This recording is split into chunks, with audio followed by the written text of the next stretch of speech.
క్రీస్తునందు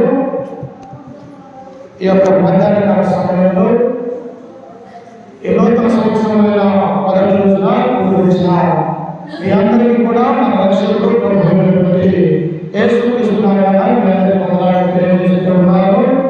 అలాగే మీ అందరికీ కూడా నూతన సంవత్సర శుభాకాంక్షలు కూడా తెలియజేస్తూ ఉన్నారు. గతించిన సంవత్సరానికి దేవుడు మనల్ని కాచి కాపాడి మనకు శ్రేష్టమైనటువంటి రోజు, మరొక నూతనమైనటువంటి 2025 సంవత్సరాన్ని ఈ రోజున మనమందరం కూడా దేవుని యొక్క సన్నిధిలో చేరి ప్రార్థన ద్వారా, పాటల ద్వారా, దేవుని యొక్క వాక్యము వినుట ద్వారా మనము మన యొక్క కుటుంబాలకు ఎంతో దీవెనకరము, ఆశీర్వాదకరము చేయాలి. ఎందుకంటే నేడున్నటువంటి యొక్క సంవత్సరాన్ని, ఈ దినాన్ని చూడలేనటువంటి మనకంటే కనులు, మనకంటే పెద్దవారు, మృతమైనటువంటి వారు అనేక మందిని కూడా మనం కోల్పోయినట్టుగా మనం చూస్తూ ఉన్నాం. కానీ మన యొక్క జీవితంలో దేవుడు ఏం చేశాడంటే ఒక మంచి నూతన సంవత్సరాన్ని దేవుడు మనకు ఆవిష్యం పొడిగించినట్టుగా మనం ఆలోచిస్తున్నాం. కాబట్టి చిన్న ప్రార్థన చేసుకున్నాను. మరి దేవుని యొక్క వాక్యాన్ని మనం అందరం కూడా నేర్చుకుందాం. ప్రార్థన చేసుకుందాం. సకల ఆశీర్వాదకు కారణాభూతుడైన మా ప్రియ పరలోకపు తండ్రి, నీ ఘనమైన అత్యున్నతమైన నామానికి వందనాలు, స్తుతి, స్తోత్రములు తండ్రి. గడిచిన కాలమంతయు, గడిచిన దినములన్నీ, గడిచిన సంవత్సరం అంతయు మమ్మల్ని కాచి కాపాడి తండ్రి, మా యొక్క జీవితంలో మరొక శ్రేష్టమైన అయా తండ్రి యొక్క నూతన సంవత్సరంలో మేమందరము కూడా నీ యొక్క పాద సన్నిధానంలో చేరి తండ్రి అయా తండ్రి ప్రార్థన ద్వారా, పాటల ద్వారా నిన్ను మహింపరుచుకుంటూ ఉంటుండగా మమ్మల్ని దీవించి ఆశీర్వదించి బలపరచండి తండ్రి. ఇదిగో నేను ఉన్నటువంటి యొక్క నూతన సంవత్సరంలో ప్రపంచంలో ఉన్నటువంటి అనేక దేశాలలో, అనేక ప్రాంతాలలో, పట్టణాలలో తండ్రి నిన్ను నమ్ముకున్నటువంటి బిడ్డలందరూ కూడా అయా తండ్రి నీవంటే భయము, భక్తి, విశ్వాసము కలిగి నీ యొక్క మందిర ఆవరణలో ఉంటూ ఉన్నారు తండ్రి. అటు వారిలో మేమును తండ్రి చిన్న మందగా, చిన్న గొర్రెలుగా నీ యొక్క పాద సన్నిధానంలో కూడుకొని ఉంటుండగా మమ్మల్ని అందరినీ కూడా దీవించి ఆశీర్వదించి బలపరచండి తండ్రి.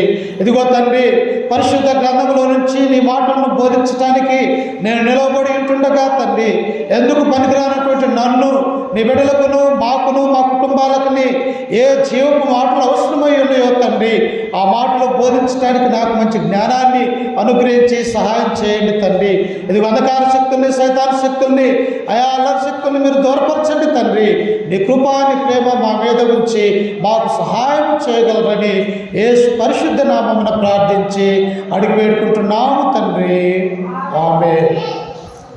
క్రీస్తునందు ప్రేమైనటువంటి దేవుని బిడ్డలారా, ఈ నూతన సంవత్సరంలో మనమందరము కూడా దేవుని యొక్క సన్నిధిలో, దేవుని చెంతన, ఆయనకి ఇష్టమైనటువంటి బిడ్డలుగా ఈ లోకంలో మనము ఉంటూ ఉన్నాం. మనము ఈ వారంలోనే, పోయిన వారము, ఈ వారంలో మనము చూస్తూ ఉన్నప్పుడు ఆదివారము ఆరాధన జరిగించుకొని ఉన్నాం.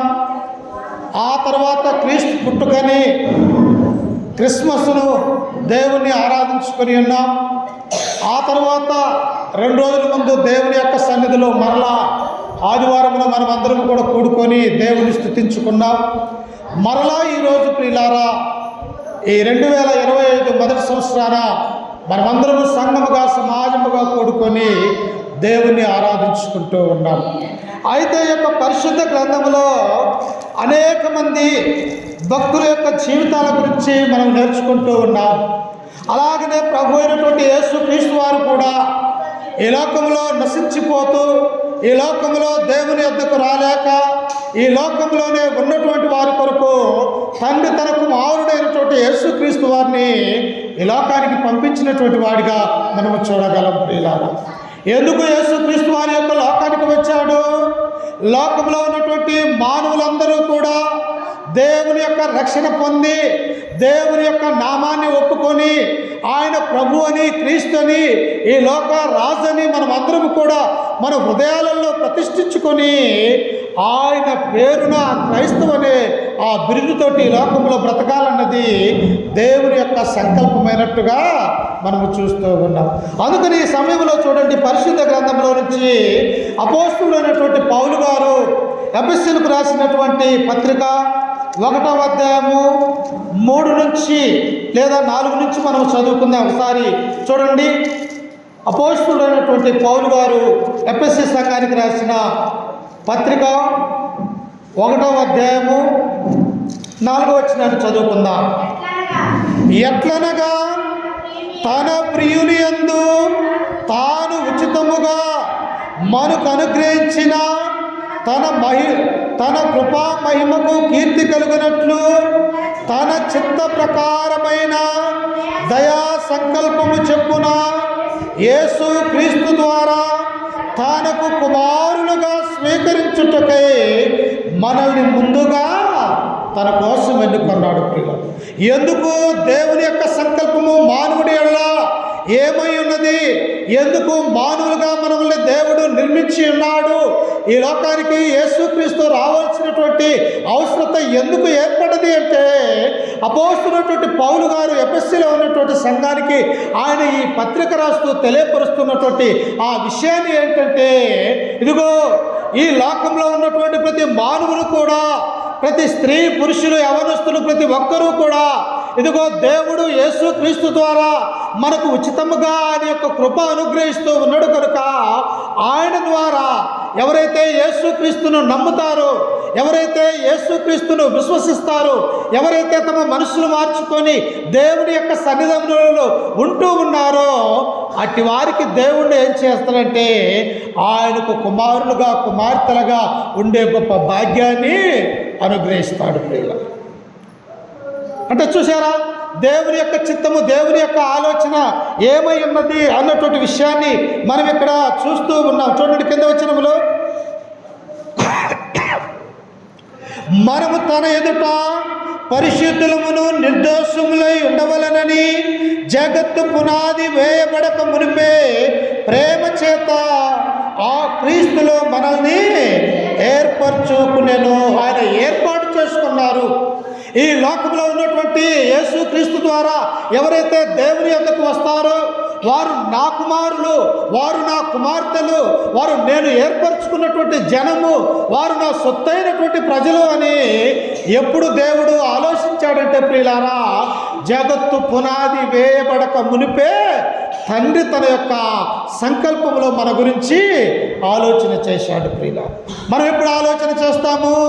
మనకు కుమారులు కుమార్తెలు కలిగినప్పుడు వీరిని ఎలాగ చదివించాలా, వీరికి ఎలాంటి ఉద్యోగం రావాలా, వీరికి ఎలాంటి మంచి గృహాన్ని కట్టించాలా, లేకపోతే వీరిని ఎలాగా మంచి ప్రయోజకులు చేయాలని మనకు పుట్టిన పిల్లలు పుట్టిన తర్వాత ఆలోచిస్తాము. కానీ తండ్రి అయినటువంటి దేవుడు ఈ భూలోకంలో భూమి ఆకాశమును సమస్త జీవరాశులు ఈ యొక్క నిర్మింపక మునిపే తండ్రిలో ఉన్నటువంటి ఆలోచన ఏమిటంటే ప్రియులారా, ఎవరైతే క్రీస్తునందు ఉంటారో, ఎవరైతే క్రీస్తు రక్తములో కడగబడతారు, ఎవరైతే యేసుక్రీస్తు యొక్క నామాన్ని ధరిస్తారు, ఎవరైతే దేవుని యొక్క సంఘం అనే నిజమైనటువంటి సంఘములో సభ్యులుగా ఉంటారో వారిని అందరినీ కూడా రక్షించాలన్నది దేవుని యొక్క ఉద్దేశమైనట్టుగా మనము చూస్తూ ఉన్నాం. ఈ రక్షణ సంకల్పం మానవాళికి తెలియక అనేక మంది కూడా లోకంలో ఉన్నటువంటి సాతాను యొక్క ఆలోచన ప్రకారం జీవిస్తూ ఉన్నారు. ఈ గొప్ప కృపావరము మానవాళికి గుర్తించలేకపోయి అనేక మంది కూడా వారి వారి ఆశలలోనే పడి చనిపోతున్నటువంటి వారిగా మనము చూస్తూ ఉన్నాం. కానీ దేవుని యొక్క ఉద్దేశం ఇక్కడ ఏమై ఉన్నదంటే ప్రియులారా, జగత్తు పునాది వేయబడక మునిపే ఆయన మనల్ని ఏర్పాటు చేసుకున్నాడు. ఎలాగ ఏర్పాటు చేసుకున్నాడట? తన యొక్క చిత్తములో తన కుమారుడైనటువంటి యేసుక్రీస్తునందు ఎవరైతే నమ్మకం కలిగి, విశ్వాసం కలిగి, భక్తి కలిగి, యథార్థమైనటువంటి జీవితం కలిగి, ఆయన ఎలాగైతే పరిశుద్ధత కలిగి ఎలాగైతే ఈ లోకములో జీవించారో అట్టి వారి లోకములో ఎవరైనా జీవించినట్లయితే వారిని తన సొత్తైనటువంటి ప్రజలుగా దేవుడు చేసుకోవాలని తీర్మానం చేసుకున్నాడు. ప్రియులారా,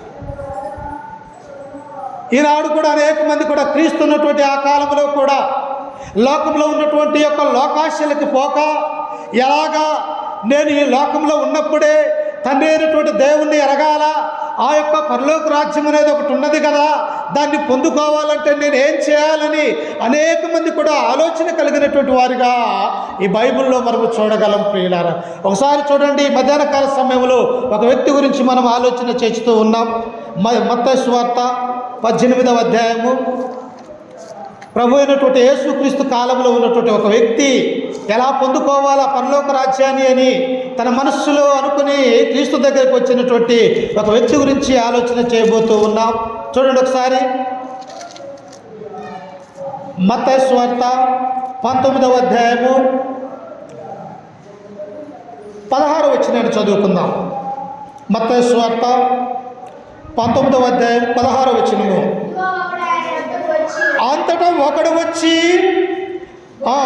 బోధకుడా, నిత్య జీవం పొందుటకు నేను ఏ మంచి కార్యము చేయవలనని ఆయనను అడిగను. ఎవరంట? యేసుక్రీస్తు వారు ఈ లోకములో క్రీస్తు శాఖము 2025కు ముందు మనం ఎలాగైతే యొక్క శరీరాన్ని ధరించుకుని ఉన్నామో, ఈ లోక రక్షకుడైనటువంటి యేసుక్రీస్తు వారు కూడా ఈ లోకములో జీవించినప్పుడు ప్రియులారా, తనకు 30వ సంవత్సరం వచ్చిన తర్వాత ఆయా దేశాలు ఆయా ప్రాంతాలు వెళ్తూ పరలోక రాజ్య మర్మాల గురించి తెలియజేస్తూ ఉన్నప్పుడు, ఆ మార్గాన ఆయన వెళ్తూ ఉన్నప్పుడు ప్రియులారా, ఒక మనుషుడు క్రీస్తు దగ్గరకు వచ్చాడు. వచ్చి ఏమంటూ ఉన్నాడంట ఆయన? చూడండి, అక్కడ చదువుకుంటే, అంతటా ఒకడు వచ్చి, బోధకుడా, నిత్య జీవం పొందుటకు నేను ఏ మంచి కార్యము చేయవలనని ఆయనను అడిగాను.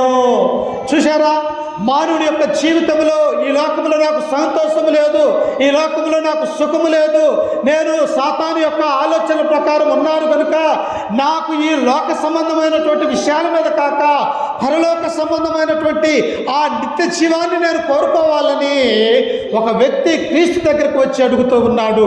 ఏమంటూ ఉన్నాడంటే, అయ్యా, నిత్య జీవం పొందుటకు నేను ఏ మంచి కార్యము చేయాలని అంటూ ఉన్నాడు. ప్రియుల, ఎవరొచ్చారు? ఈ లోకంలో ఉన్నటువంటి ప్రతి మానవుడు కూడా ఎవరి దగ్గరకు రావాలా? మొదట దేవుని దగ్గర మనం రావాలా. ఎందుకు?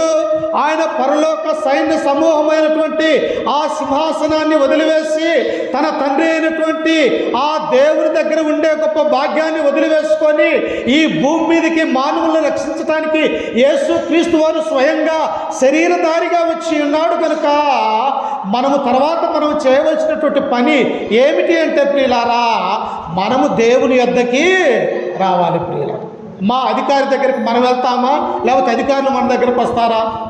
మనకు అవసరం ఉన్నది, మన అవసరం తీర్చడానికి మనం ఎవరి దగ్గరికి వెళ్తాము? ఎవరి దగ్గరైనా అధికారుల దగ్గరికి వెళ్తాం. ఎందుకంటే వారు మన యొక్క పనిని, మన యొక్క అవసరాన్ని తీరుస్తారేమని అక్కడికి వెళ్తాం.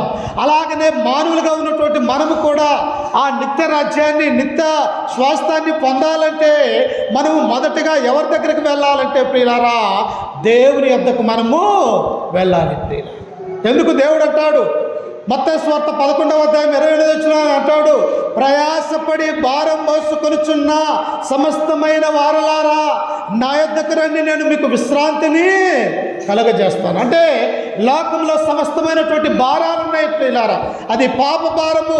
ఈ లోకంలో ఉన్నటువంటి సమస్తమైనటువంటి మోయలైనటువంటి కాడి అనేది ఈ లోకంలో ఉంటూ ఉన్నది. ఎక్కడ చూసినా అనారోగ్యము, ఎక్కడ చూసినా బాధలు, ఎక్కడ చూసినా నరహత్యలు, అబద్ధమాటలు, ఎక్కడ చూసినా విగ్రహారాధన, వ్యభిచారం అనే ఇలాంటి అనేకమైనటువంటి భారాలు కలిగి మానవుడి లోకంలో జీవిస్తూ ఉన్నాడు ప్రియులారా. అందుకనే దేవుడు అంటూ ఉన్నాడు, ప్రయాసపడి భారం మోసుకొనుచున్న సమస్తమైన వారలారా, నా యొద్దకు రండి, నేను మీకు విశ్రాంతిని కలిగి. అంటే మనం ఎవరి యొద్దకు వెళ్ళాలా? దేవుని యొద్దకు వెళ్ళాలా ప్రియులారా. ఎందుకు దేవుని యొద్దకు మనం ఎందుకు వెళ్ళాలి అంటే, ఒకసారి చూడండి, హెబ్రీయులకు రాసినటువంటి పత్రిక 6వ అధ్యాయం 6వ వచనాన్ని మనం చదువుకుందాం. అపోస్తలుడైనటువంటి పౌలు గారు హెబ్రీయులకు రాసినటువంటి పత్రిక 6వ అధ్యాయం 6వ వచనము 6:6.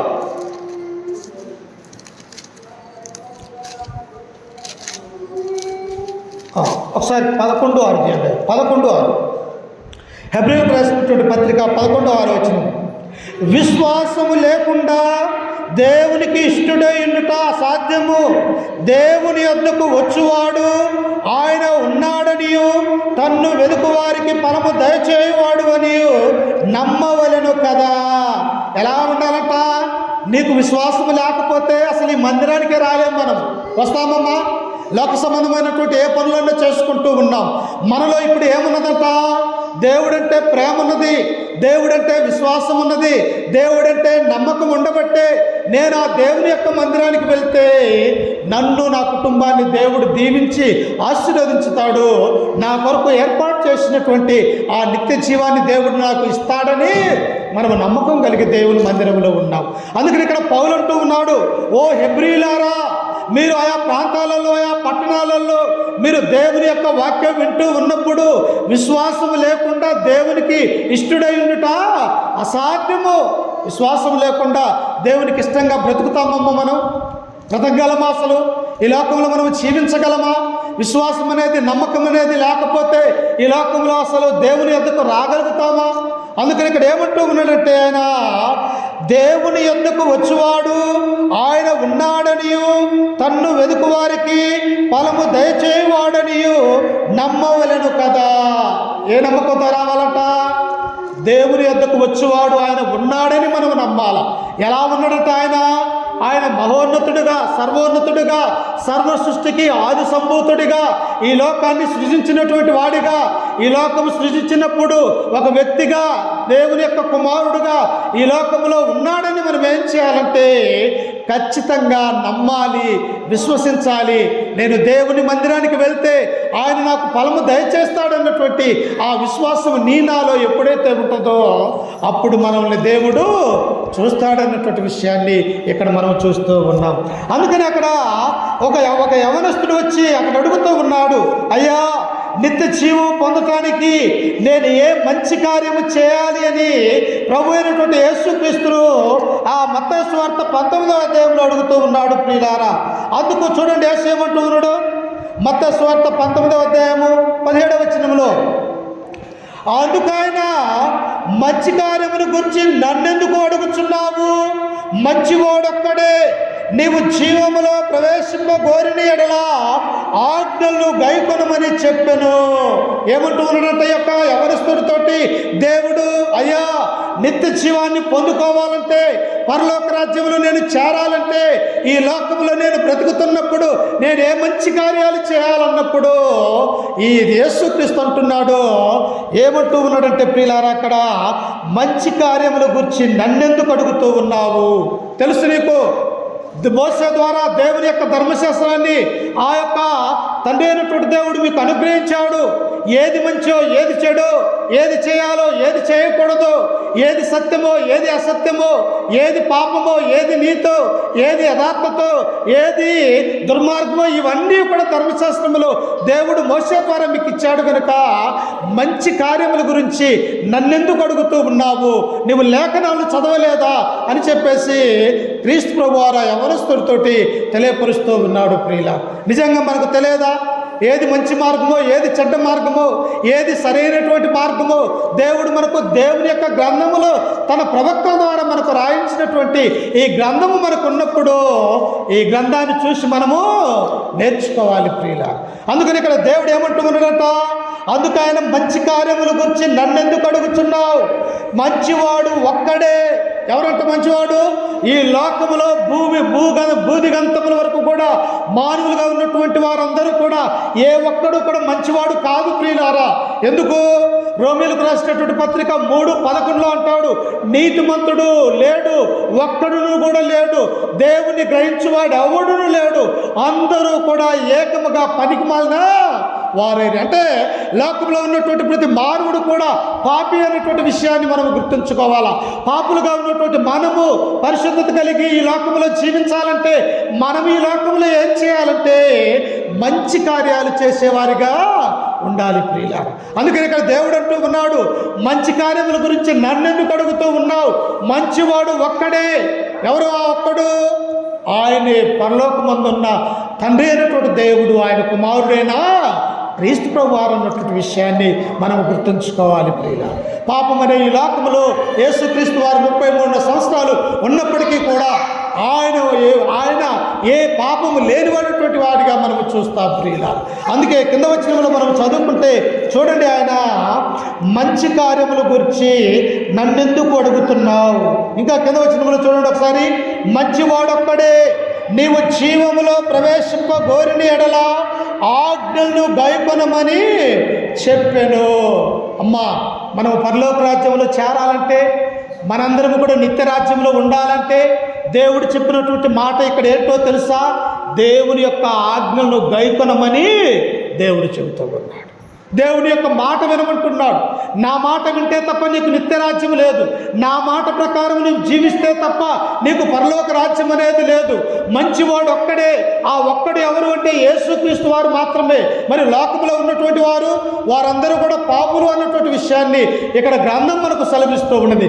కాబట్టి నీవు పరిపూర్ణమైనటువంటి మనుషుడిగా, పరిపూర్ణమైనటువంటి దేవుని యొక్క కుమారుడిగా నీ జీవితంలో ఉండాలంటే నీవు మొదటిగా చేయవలసినటువంటి పని ఏమిటి అంటే దేవుని యొక్క ఆజ్ఞల్ని గైకొనాలి ప్రియులారా. వినకపోతే పాపము. దేవుని యొక్క ఆజ్ఞను అతిక్రమిస్తే పాపము ప్రియులారా. అందుకని ఆయన అంటాడు, ఆజ్ఞ అతిక్రమమే పాపము పరిపక్వమై మరణం అనేది వస్తూ ఉన్నది. మేలైనది చేయనరిగి అలా చేయకుండా పాపం ప్రియులారా. మనకు తెలుసు ఏది మేలో, ఏది మంచో, ఏది చెడు. అలా చేయకుండా పాపం అంటూ ఉన్నాడు. ఇంకా ఏమంటూ ఉన్నాడో తెలుసా? సకల దుర్నీతి పాపము. అయ్యా అరవద్దు. సకల దుర్నీతి పాపం అంటే ఏదైతే నీతి కాదో, ఏదైతే యథార్థత కాదో, నీ మనసులో, నీ హృదయాలలో ఏ చెడు తలంపు అయితే ఉంటూ ఉన్నదో అది పాపం అని తన యొక్క గ్రంథములో దేవుడు సెలవిస్తూ ఉన్నాడు. అందుకనే దేవుడు ఏమని కోరుకుంటూ ఉన్నాడంటే దేవుని యొక్క ఆజ్ఞలను ప్రతి మానవుడు కూడా గైకొనాలి, వినాలి, విశ్వసించాలన్నటువంటి విషయాన్ని ఇక్కడ మనం చూస్తూ ఉన్నాం. అందుకనే చూడండి ఒకసారి మత్తయి సువార్త 7వ అధ్యాయం 21 వచనం చదువుకుందాం. మత్తయి సువార్త 7వ అధ్యాయము 21. ప్రభువా ప్రభువా అని పిలుచు ప్రతి వాడు పరలోక రాజ్యములో చేరడు, కానీ నా తండ్రి చిత్త ప్రకారము చేయువాడే ప్రవేశించును. నీ జీవితంలో, నా జీవితంలో ఉదయం లేచిన దగ్గర నుంచి ఎన్నిసార్లు ప్రభువా ప్రభువా నన్ను, నా కుటుంబాన్ని కాపాడు, లేకపోతే నేను ఈ పని చేస్తున్నా ఆ పనిలో బలవంతము చేయి, విజయాన్ని అనుగ్రహించు, ఇదిగో లేకపోతే నేను ఇక్కడికి వెళ్తూ ఉన్నాను ప్రయాణమై, ఆ ప్రయాణంలో నువ్వు తోడుగా ఉండమని మనం ఎన్నిసార్లు ప్రభువా ప్రభువా అని దేవుణ్ణి మొరపెట్టుకుంటాము. ఒకసారి చూడండి ప్రియులారా. కానీ ఆ మొర ఎలా ఉండాలంట? దేవుని యొక్క ఆజ్ఞలు గైకొనే విధంగా ఉండాలా. అందుకని ఇక్కడ మత్తయి గారు అంటూ ఉన్నాడు, ప్రభువా ప్రభువా అని పిలుచు ప్రతివాడు పరలోక రాజ్యములో చేరడు. ఉదయం లేచిన దగ్గర నుంచి స్తోత్రం స్తోత్రం స్తోత్రం అని నీ జీవితకాలం అంతయు కూడా నీవు అన్నప్పటికీ కూడా దాంట్లో సత్యం అనేది లేక, నీ జీవితంలో యథార్థత అనేది లేకపోతే నీవు పరలోక రాజ్యములో చేరడు ప్రియులారా. చేరతాడా? ఎందుకు? ఆయన అంతరంగమును పరిశోధించేవాడుగా ఉన్నాడు. నీ హృదయములో దేవుని గురించినటువంటి ఆ సత్యమైనటువంటి వాక్యం ఉన్నదా, లేక భౌతిక సంబంధంగా ఈ పెదాలతోటి నా ప్రభువా నా ప్రభువా అని నామకార్థమైనటువంటి భక్తి జీవిస్తూ ఉన్నావేమో అని దేవుడు నీ హృదయంలో నుంచి తొంగి చూస్తూ ఉన్నాడు ప్రియులకు. అందుకని ఇక్కడ మత్తయి గారు అంటున్నారు, ప్రభువా ప్రభువా అని పిలుచు ప్రతివాడు పరలోక రాజ్యంలో చేరడు, కానీ నా తండ్రి చిత్త ప్రకారము చేయువాడే పరలోక ప్రవేశించును. తండ్రికి ఒక చిత్తం ఉన్నది. ఏంటి ఆ చిత్తము? తండ్రికి ఒక ఆలోచన ఉన్నది. ఏంటి ఆ ఆలోచన? ఎవరైతే నా కుమారుని యందు విశ్వసిస్తారో, ఎవరైతే నా కుమారుని యొక్క సంఘములో ఉంటారో, ఎవరైతే నా కుమారుణ్ణి తన సొంత రక్షకుడిగా అంగీకరిస్తారో, ఆ కుమారుని ఎవరైతే మరణం వరకు నమ్మకం కలిగి ఉంటారో వారికి మాత్రమే పరలోక రాజ్యం అనేది దేవుడు ఇస్తాడన్నటువంటి విషయాన్ని ఇక్కడ మనము గమనించాలి ప్రియులారా. అందుకని ఏం చేయాలంటే మనము దేవుని యొక్క ఆజ్ఞల్ని గైకొనాలా, ఈ హృదయంలో దాచుకోవాలా, దేవుని యొక్క మాటల యందు మన విశ్వాసం కలిగి ఉండాలని ఈ వాక్యం మనకు సెలవిస్తూ ఉన్నది. ఇంకా మనము చూసినట్టయితే చూడండి ఒకసారి, లేవీకాండము 18వ అధ్యాయం 5వ వచనం చదువుకుందాం. లేవీకాండము 18వ అధ్యాయం 5వ వచనం చదువుకుందాం. మీరు నా కట్టడలను నా విధులను ఆచరింపవలెను, వాటిని మన్నించువాడు వాటి వలన బ్రతుకును, నేను యెహోవాను. ఏమంటున్నాడంట? ఆ యవనస్తుడితో దేవుడేమని చెప్పాడు? ఇదిగో నీవు నిత్యరాజ్యంలో ఉండాలంటే నా ఆజ్ఞలు గైకోమని దేవుడు అక్కడ సెలవిచ్చాడు. ప్రియులారా, ఇక్కడేమన్నాడు? ప్రభువా ప్రభువా అని పిలుచు ప్రతివాడు పరలోక రాజ్యంలో చేరడు, కానీ నా తండ్రి చిత్త ప్రకారం చేయాలన్నాడు. ఏంటి తండ్రి చిత్తం అంటే? ఆయన యొక్క ఆజ్ఞలను ప్రతి మానవుడు కూడా గైకొనాలంటూ ఉన్నాడు. అందుకని ఇక్కడ మోషే మనకు సెలవిస్తూ ఉన్నాడు. ఏమంటూ ఉన్నాడంటే, మీరు నా కట్టడలను నా విధులను ఆచరింపవలను. వీలారా, దేవుని యొక్క కట్టడాలను మన విధులు అసలు మనకు తెలుసా? దేవుని యొక్క కట్టడాలు ఏమిటో, దేవుని యొక్క ఆజ్ఞలు ఏంటో, ఏ ఆజ్ఞలు పాటించాలి, ఏ ఆజ్ఞలు గైకొనాలి మనకు తెలుసా అసలు? ప్రియులారా, తెలుసా మా దేవుని యొక్క ఆజ్ఞలు? దేవుని యొక్క ధర్మశాస్త్రంలో 606 ఆజ్ఞలు ఉన్నాయి. ప్రియుల, 606 ఆజ్ఞలు దేవుని యొక్క కట్టడాలు మోషే ద్వారా ఇచ్చిన దేవుని ధర్మశాస్త్రంలో ఉంది. క్రొత్త నిబంధనలో అనేకమైనటువంటివి ఉన్నాయి. ప్రియుల, అందుకని ఇక్కడ మోషే మనకంటూ ఉన్నాడు, మీరు నా కట్టడలను నా విధులను ఆచరింపవలను, వాటిని మన్నించువాడు వాటి వలన బ్రతుకును. ఎప్పుడైతే దేవుని యొక్క వాక్యం అనే కట్టడాలని మన హృదయమందు అనుసరిస్తామో ఆ వాటి అందే మీరు బ్రతుకుతారు అన్నటువంటి విషయాన్ని ఇక్కడ మనం సెలవిస్తూ ఉన్నాడు. అందుకనే ఈ లోక సంబంధంగా మనం అనేకమైనటువంటి ఆహారం తినుచున్నప్పటికీ కూడా మళ్ళా ఆకలివుతూ ఉంటుంది. కానీ దేవుని యొక్క వాక్యం అనే ఆహారం తినుచూడు, నీ జీవితకాలం అంతయు కూడా నీ హృదయంలో నుంచి ఆ వాక్యం అనేది బయటికి వెళ్ళిపోదు. ప్రియులు, ఎందుకంటే ఆయన అంటాడు, నేనే జీవాహారమును నేనేనంటాడు. ప్రియులు, అంటే సమరయ స్త్రీతో దేవుడు మాట్లాడిన విషయాన్ని మనం చూస్తాం. అమ్మా, నాకు దాహమైతూ ఉన్నాయి, నాకు నీళ్లు దప్పికగా ఉన్నాయి, నీవు చేదుకున్నటువంటి ఆ నీటిలో నుంచి నాకు నీళ్ళు ఇయ్యమని సమరయ స్త్రీతో దేవుడు పలికినప్పుడు ప్రియులారా, సమరయ స్త్రీ అంటది, అయ్యా యూదుడు అయినటువంటి నీవెక్కడా, సమరయులుగా అన్యులుగా పిలువబడ్డటువంటి నేనెక్కడా, మీకు మాకు సాంగత్యం ఎక్కడ ఉన్నది అని అన్నప్పుడు ఆ యేసుక్రీస్తు అంటాడు, నీవిచ్చు నీళ్లు త్రాగువాడు ప్రతిరోజు దప్పికొట్టాడు, కానీ నేనిచ్చు నీళ్లు తాగితే ఇక ఎన్నటికీ దప్పిక కలగదు. ప్రియులు, అంటే ఆయన కట్టడలివి, ఆయన ఆజ్ఞలు ఇవి. నేనిచ్చే నీళ్ళనగా దేవుని యొక్క వాక్యము. ఆ వాక్యాన్ని నువ్వు త్రాగినట్టయితే, ఆ వాక్యాన్ని నువ్వు భుజించినట్టయితే, ఆ వాక్యము ఆ కట్టడాలు నీవు గైకొన్నట్టయితే ఎన్నటికీ కూడా నీవు ఆ నరకాగ్నికి నీవు వెళ్ళవు అన్నటువంటి విషయాన్ని దేవుడికి సేవిస్తూ ఉన్నాడు. అందుకనే ఈ లోకంలో నూతన సంవత్సరములో పాత సంవత్సరం ఎట్లా అయిపోయినది ప్రియులారా, అది గతించిపోయినది, అది నిన్నటి వలె ఉన్నది, అది మరవబడుతూ ఉన్నది.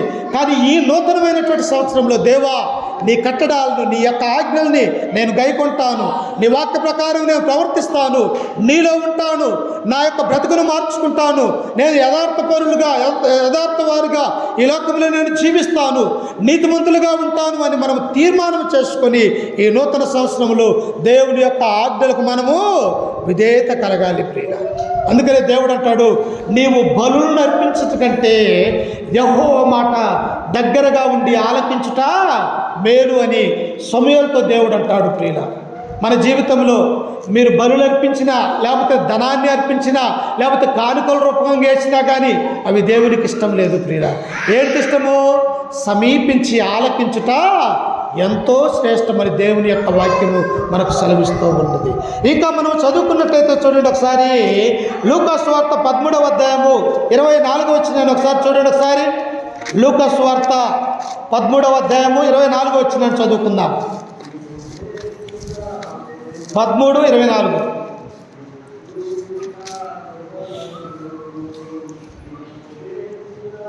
ఆయన వారిని చూసి, ఇరుకు ద్వారమున ప్రవేశింప పోరాడుడి, అనేకులు ప్రవేశింప చూతురు గాని వారి వలన కాదని మీతో చెప్పుచున్నాను. ఇదొక ఆజ్ఞ. మొదట ఆజ్ఞ ఏమన్నాడు?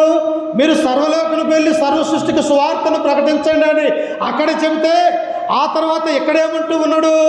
ఓ క్రైస్తవులారా, క్రీస్తు నందున్నటువంటి వారులారా, ఓ యూదులారా, ఇశ్రాయేలు ప్రజలారా, మీరు ఇరుకు మార్గమున ప్రవేశింపటానికి త్వరపడండి. ఇరుకు మార్గం అనగా అది దేవుని యొక్క మార్గం ప్రియులారా. అది ముళ్ళ కంచె లాంటి మార్గం ప్రియులారా. అది ఎలాంటిదంటే ఆ మార్గంలోనికి అందరూ కూడా రారు ప్రియులారా. ఈ మందిరంలో ఎంతమంది ఉన్నాము? ఉంటే ఒక 25 మంది ఉన్నాము. ఆ మందిరంలో ఉంటే ఎంతమంది ఉంటారు? ఉంటే ఒక 50 మంది ఉంటారు ప్రియులు. కానీ మన ఊరిలో ఉన్నటువంటి గ్రామ ప్రజలు ఎంతమందో తెలుసా? ఇంచుమించు 600 మంది మనం ఉంటూ ఉన్నాం. కానీ అందరూ కూడా విశాలమైనటువంటి లోకమనే మార్గంలోనికి వెళ్ళిపోయారు. కానీ ఇరుకు మార్గమైనటువంటి ఆయన మందిరంలోనికి అనేక మంది రాలేక ఉంటూ ఉన్నారు. అందుకనే దేవుడు ఇక్కడ ఏమంటూ ఉన్నాడు? ఇరుకు మార్గమున ప్రవేశింప పోరాడుడి, అనేకులు ప్రవేశింప చూతురు కానీ వారి వలన కాదని మీతో చెప్పుచున్నాను. అనేకులకు ఆశ ఉన్నది. అమ్మ, ఆశ ఉన్నదా? రేపు ఆదివారము నేను వెళ్ళాలా, దేవుని యొక్క మందిరాన్ని చూడాలా, దేవుని యొక్క వాక్యం వినాలా, ఆయన యొక్క ఆరాధనలో పాల్గొనాలా, మరి ఆయనలో ఉండాలా అని చెప్పేసి ప్రతి మనిషికి ఆశ ఉంటుంది ప్రియులారా. కానీ అది చేయటానికి చూస్తే ఆ రోజు ఏదో ఒక పని ఉంటూ ఉన్నది, ఆ రోజు ఏదో ఒక సమస్య ఉంటూ ఉన్నది, ఆ రోజు ఎక్కడికో ప్రయాణమై వెళ్ళిపోతూ ఉంటాం. దేవుని యొక్క మందిరానికి రాలేక సాతాను వాడు ఆటంకపరుస్తూ ఉంటాడు ప్రియుల. ఈరోజు కూడా నేను 12 గంటలకు ప్రార్థన పెడదామని దేవుని యొక్క మందిరానికి వెళ్ళాలని అనుకున్నాను. కానీ నేను వచ్చేసరికి దాపుగా 12:40 నిమిషాలు అయింది ప్రియుల. అంటే నాకైతే మనసు ఉన్నది, వెళ్ళాలా, దేవుని యొక్క మందిరానికి వెళ్ళాలా, దేవుని స్తుతించాలా, ఆరాధించాలా, ఆయన నామాన్ని గణపరచాలని చెప్పేసి నా హృదయంలో ఉన్నది. కానీ అది నిజంగా చేయాలంటే సాతాను ఆటంకపరిచేవాడిగా ఉంటూ ఉన్నాడు. అందుకనే దేవుడు ఇక్కడ ఏమంటూ ఉన్నాడంటే, మీరు ఇరుకు మార్గాన ప్రవేశింపటానికి పోరాటం చేయాలా. ఎలా చేయాలా? నాకెన్ని పనులు ఉన్నాయి, ఏదున్నా ఈ నూతన సంవత్సరంలో ఆయన మందిరంలో నేను నివసించాలా, ఆయన మందిరంలో నేను పాట పాడాలా, ఆయన మందిరంలో నేను ప్రార్థన చేయాలని నీకు ఆశ కలిగి ఉండాలి ప్రియులారా. ఎందుకంటే దేవుడు ఆశ కలిగిన ప్రాణాన్ని దేవుడు తృప్తిపరుస్తాడు. నీకు ఏదైతే ఆశ ఉన్నదో, ఏదైతే కోరిక ఉన్నదో ఆ కోరికను దేవుడు తీర్చేవాడిగా ఉంటూ ఉన్నాడు. అందుకనే దేవుడి యొక్క ఆజ్ఞల్ని గైకొనేవాడిగా ఉండాలి. తిరిగి చూడండి, అక్కడికి వెళ్ళి వాక్యాన్ని ముగించుకుందాం. మత్తయి సువార్త 19వ అధ్యాయము. అందుకు ఆయన, మంచి కార్యముల గురించి నన్నెందుకు అడుగుచున్నావు? మంచివాడు ఒక్కడే. నీవు జీవములో ప్రవేశింపగోరిని ఎడలా ఆజ్ఞలను గైకొనమని చెప్పెను. అతడు ఏ ఆజ్ఞలని ఆయనను అడగగా, ఈ మనుషుడు వచ్చాడు క్రీస్తు దగ్గరకు. అయ్యా, నిత్య జీవం పొందుటకు నేనే మంచి కార్యాలు చేయాలి యేసు ప్రభు అని ఆ యేసుక్రీస్తుని అడిగాడు. ఈ యేసుక్రీస్తు అంటూ ఉన్నారు, అయ్యా మంచి కార్యముల గురించి నన్నెందుకు అడుగుతూ ఉన్నావు? మోసే ద్వారా దేవుడు ధర్మశాస్త్రాన్ని ఇచ్చాడు. అక్కడ ఏది మంచో ఏది చెడో నీకు గ్రంథం ఉన్నది అని దేవుడు చెప్పాడు. అయితే తిరిగి ఆ యవనస్తుడు అంటూ ఉన్నాడు, ఏమంటూ ఉన్నాడంటే, ఇదిగో మంచివాడు ఒక్కడే. నీవు మంచి జీవములో ప్రవేశింపగోరిని ఎడలా దేవుని యొక్క ఆజ్ఞలు గైకొనమన్నాడు. అయితే ఏ ఆజ్ఞలు నాకు తెలియజెప్పయ్యా, నాకు తెలియదు, నేను వినలేదు, నేను గ్రహించలేదు, ఏ ఆజ్ఞలు అవి అని చెప్పేసి ఈ యవనస్తుడు క్రీస్తుతో అంటూ ఉన్నాడు ప్రియులారా. అప్పుడు ఆయన ఏ ఆజ్ఞలో చూడండి, కింద వచనంలో, అతడు ఏ ఆజ్ఞలని ఆయన అడగగా, యేసు నరహత్య చేయవద్దు. మొట్టమొదటి ఆజ్ఞ ప్రియులారా ఏంటిదట? నీ జీవితంలో నరహత్య అనేది చేయవద్దు. ఈనాడు చూడండి, అన్నదమ్ములు చంపుకోవటం, ఒకరికొకరి మీద క్రోధాలు, ఆ తర్వాత ఒకరికొకరికి అనేకమైనటువంటి వ్యసనాలు, అనేక మందిని చంపటము, ఆ చంపినటువంటి వ్యక్తి ఈ యొక్క మరి స్టేషన్కి వెళ్ళిపోవటం, వాని యొక్క జీవితం పాడైపోవటము, ఇతని జీవితం పాడైపోవటం మనం చూస్తాం. అందుకనే దేవుడు ఏమంటున్నాడు? నరహత్య చేయవద్దు, వ్యభిచరించవద్దు, దొంగిలించవద్దు, అబద్ధ సాక్ష్యము పలకవద్దు, తల్లిదండ్రులను సన్మానింపుము, నిన్ను వలె నీ పొరుగు వారిని ప్రేమించి. ఆజ్ఞలు ఆ యవనస్తుడికి చెబుతూ ఉన్నాడు. అయ్యా, నువ్వు నిత్య రాజ్యంలో చేరాలంటే, నువ్వు ఆ పరలోక రాజ్యంలో ఉండాలంటే మొదటిగా చేయవలసినటువంటి పని ఏమిటంటే నరహత్య చేయవద్దు, దొంగిలించవద్దు, వ్యభిచరించవద్దు, నీ పొరుగువాన్ని ప్రేమించమని దేవుడు సెలవిచ్చాడు ప్రియులారా. మనం అన్నీ చేస్తాము, కానీ ఇలాంటివి చేయాలంటే మన మనస్సు ఊరుకోదు ప్రియులారా. అయితే దేవుని రాజ్యం ఊరకనే వస్తుందా మనకి? ఆ పరలోక రాజ్యాన్ని ఊరకనే దేవుడు మనకిస్తాడా? ఇవ్వడు. అనేకమైనటువంటి ఆజ్ఞలు గైకొంటే తప్ప, మనలో నీతి యథార్థత ఉంటే తప్ప ఆయన రాజ్యంలో ప్రవేశింపం. అయితే యవనస్తుడు అంటూ ఉన్నాడు చూడండి, అందుకు ఆ యవనస్తుడు ఇవన్నీ అనుసరించుచునే ఉన్నాను, ఇకను నాకు కొదువయ్యేమని ఆయన అడిగను. అయ్యా, నీవు చెప్పినటువంటి యొక్క ఆజ్ఞలన్నీ కూడా, నరహత్య అన్నావు, నేను చేయలేదు. వ్యభిచరించొద్దు అన్నావు, నేను చేయలేదు. దొంగలించవద్దన్నావు, నేను చేయలేదు. నీ తల్లిదండ్రులు సన్మానించమన్నావు, నా తల్లిదండ్రులు నేను బాగానే చూసుకుంటున్నాను. అయితే ఇవన్నీ కూడా చేస్తున్నాను, నాకెందుకు నిత్య జీవం ఇవ్వమని యేసుక్రీస్తుని అడిగాడు ప్రియులారా. అప్పుడు యేసుక్రీస్తు అంటున్నాడు, ఇంకా నీకు ఒకటి కొదువుగా ఉన్నది. మనం కూడా ప్రియులారా మన జీవితంలో అన్నీ చేస్తున్నప్పటికీ కూడా ఏదో లోటు, ఏదో కొదవ, ఏదో దేవుని నుండి దూరమైపోయే స్థితి మనలో ఉన్నది ప్రియులారా. యవనస్తుడికి ఎలాగైతే ఒకటి కొదువుగా ఉన్నదో మన యొక్క జీవితంలో కూడా ఒకటి కాదు కానీ అనేకమైనటువంటి సమస్యలతో ఈ లోకంలో కొట్టాడుతూ ఉన్నాము. అయితే కింద వచ్చిన వాళ్ళు మనం చదువుకుంటే చూడండి, అందుకు ఆ యవనస్తుడు ఇవన్నీ అనుసరించుచునే ఉన్నాను, ఇకను నాకు కొదువై ఏమని అడిగను.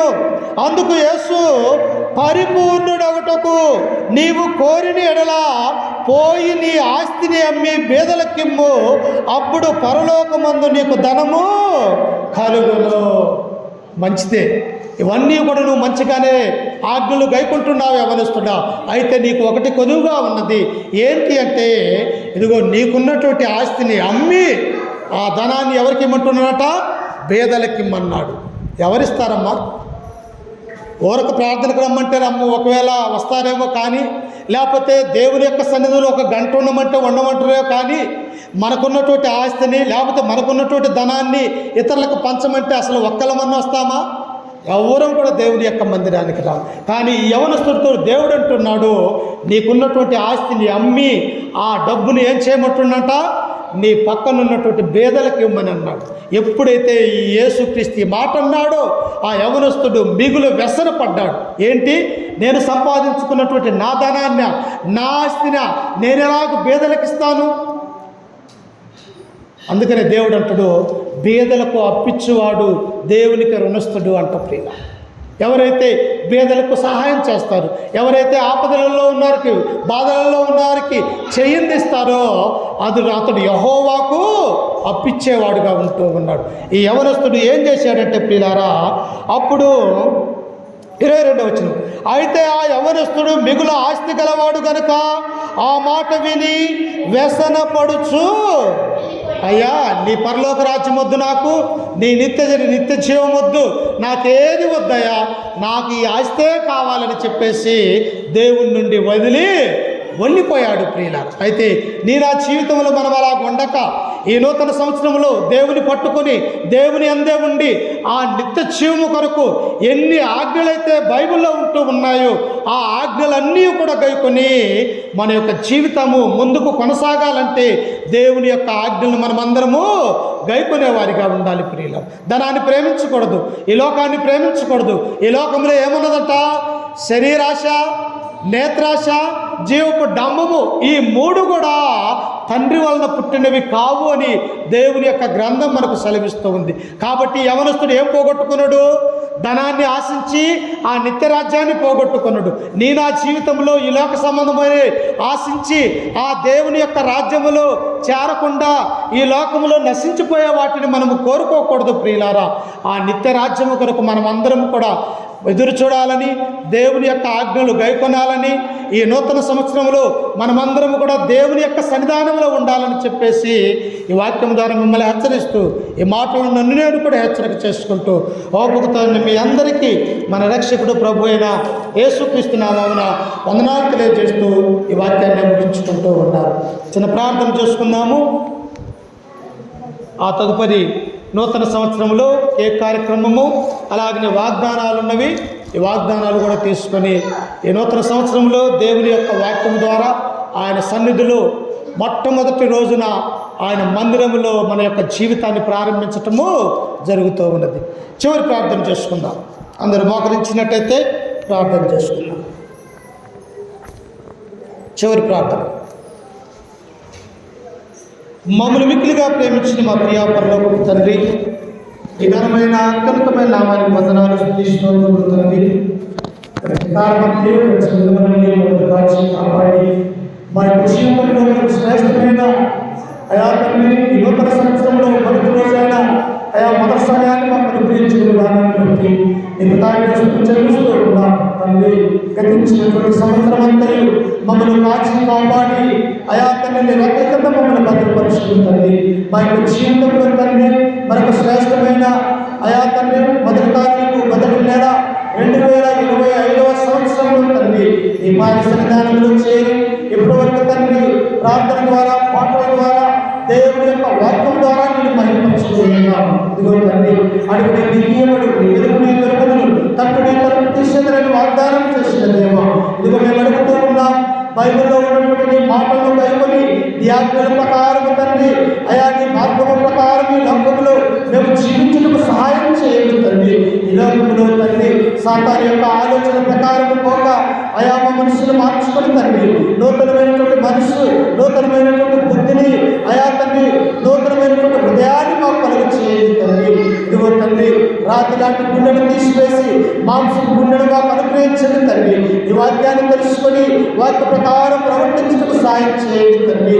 ఇదిగో తండ్రి ఎక్కడైతే ఇద్దరు ముగ్గురు కూడి నా నామంలో ప్రార్థన చేస్తారు వారి మధ్యలో ఉంటానని సెలవించిన దేవ, మధ్యాహ్న కాల సమయంలో తండ్రి చిన్న మందగా చిన్న గొర్రెలుగా ఈ యొక్క పాద సన్నిధానంలో చేరి తండ్రి అయా నిన్ను స్తుతిస్తూ నిన్ను కనపరుస్తూ ఉండగా మమ్మల్ని అందరినీ దీవించండి తండ్రి. ఇదిగో చెప్పబడినటువంటి నీ మాటలు తండ్రి ఎవరిస్తుడు ఎలాగైతే తండ్రి నీ యొక్క మాట వెనుక లెక్క చేయక నీ ఆజ్ఞలు కైకొనక తండ్రి వెసలు పల్లి నుండి వెళ్ళిపోయాడో తండ్రి, మేము అలా ఉండక తండ్రి మమ్మల్ని మేము తగ్గించుకొని నీ మాటలు విని నీ యొక్క విధేయత కలిగి లోకంలో జీవించడానికి ప్రభు చూపించి సహాయం చేయండి తండ్రి.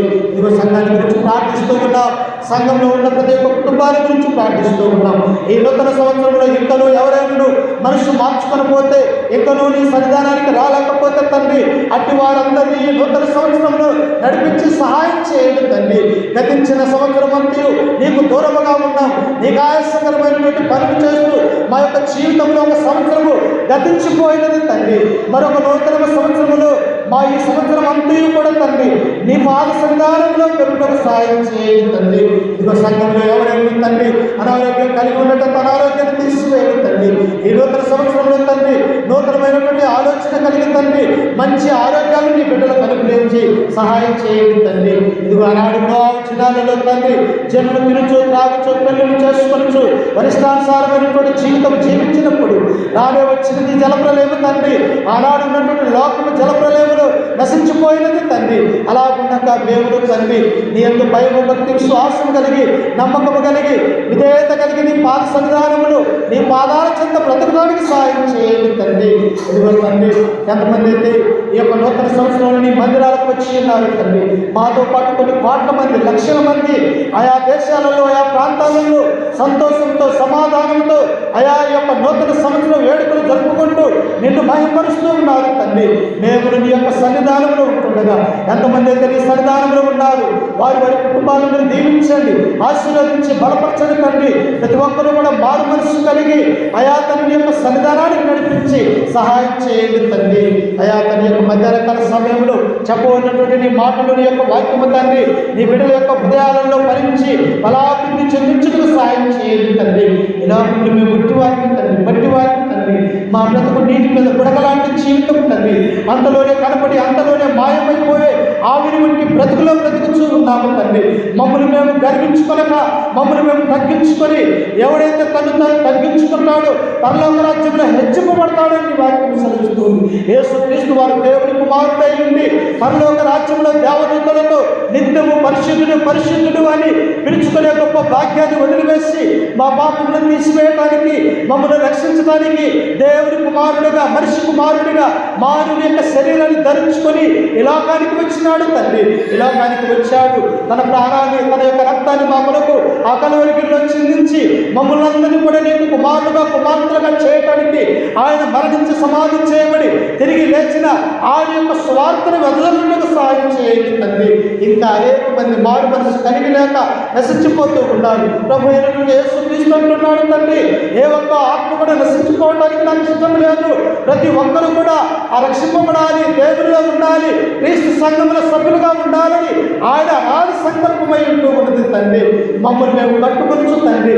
బండ మీద బుద్ధిమంతుడు ఎలాగైతే బండ మీద ఇల్లు కట్టుకొని వారొచ్చును వరదలొచ్చును కదలక ఆ ఇల్లు ఎలాగైతే ఉంటూ ఉండదు తండ్రి, మా కుటుంబాలు కూడా తండ్రి ఆ బండ మీదనే క్రీస్తునే బండ మీద మా ఇల్లును కట్టుకునే గొప్ప భాగ్యాన్ని మాకు అనుగ్రహించండి తండ్రి. ఈ మధ్యాహ్నకాల సమయంలో నీ బిడ్డల్ని నీ బిడ్డల యొక్క కుటుంబాలను తండ్రి మీరు దీవించి ఆశీర్వదించండి తండ్రి.